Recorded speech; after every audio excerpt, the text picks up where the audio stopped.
Nós já conversamos sobre as nomenclaturas e definições mais básicas sobre proteínas e aminoácidos, então agora é a hora da gente estudar um pouquinho mais sobre o teor proteico dos alimentos. Então, para isso, eu vou desenvolver um método com vocês, que é um método um pouquinho diferente do que é usado nos livros de nutrição. Como eu vou utilizar muitos alimentos, e alguns deles não estavam presentes nessa tabela, quando eu desenvolvi essa porcentagem que eu vou apresentar para vocês, eu utilizei a tabela do Departamento de Agricultura dos Estados Unidos. E toda a explicação clara sobre esses cálculos todos foi feita no meu livro Alimentação Sem Carne Guia Prático. Então olha como é que a gente faz isso. Vou aqui para o papel. A gente vê que na tabela mostra para a gente que 100 gramas de aveia tem 389 calorias. A gente olha também, esse material diz que em 100 gramas tem 17 gramas de proteína. E a gente sabe que cada 1 grama de proteína tem 4 calorias.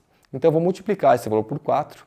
Isso quer dizer que na aveia, nessa quantidade de 100 gramas, eu tenho dessas 389 calorias, 68 calorias como proteína.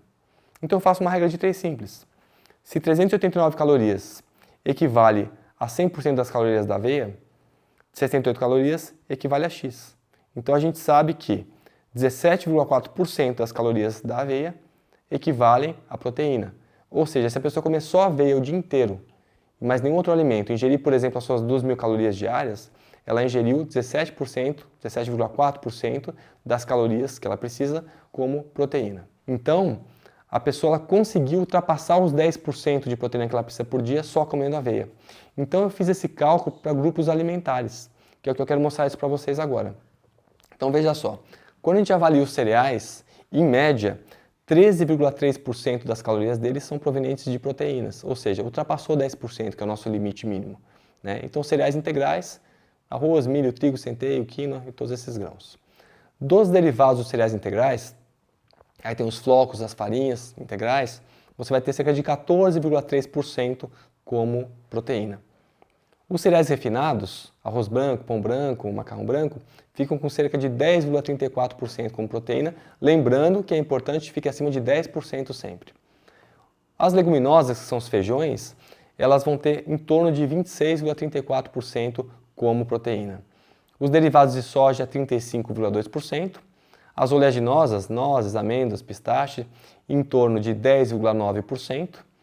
As sementes oleaginosas derivadas como a linhaça, a semente de abóbora, de girassol, vão ter em torno de 16,1%. Os legumes, cerca de 22%. E as verduras, cerca de 32%, quase 33%. E aqui vale um parêntese, porque alguém fala assim, mas não é possível que tenha tanta proteína na verdura. Não, é isso mesmo. Se você for fazer a conta, você vai ver que o percentual frente às calorias é alto. Só que, veja só, se você quiser ingerir 2.000 calorias comendo couve, você teria 33% de proteína nessa ingestão, aproximadamente. Só que você precisaria comer 6,5 kg de couve por dia, o que obviamente é impossível pelo volume que traz a couve ou a verdura. Mas, em termos de valor das calorias e proteínas, é esse percentual que equivale dentro da verdura. O que fica abaixo de 10% é apenas batatas, próximo de 5,9%, e as frutas, próximo de 6,8%. E além disso, é claro, o açúcar e o óleo, que não contém proteína, que são alimentos já processados pelo ser humano. Então veja que interessante, se a sua dieta precisa ter 10% de proteína pelo menos para você ter uma boa ingestão, você só não vai conseguir isso se a sua dieta for baseada em açúcar, em óleo, em fruta e batata. Porque todos os outros alimentos ultrapassam essa quantidade proteica, desde que você tenha uma ingestão adequada em termos de calorias. E não é à toa que os estudos todos mostram, como a gente viu anteriormente, que a porcentagem de proteínas da dieta vegetariana tende a ultrapassar inclusive 12 a 13% de forma geral. Então é muito seguro e muito fácil conseguir quantidade de proteína adequada numa dieta vegetariana.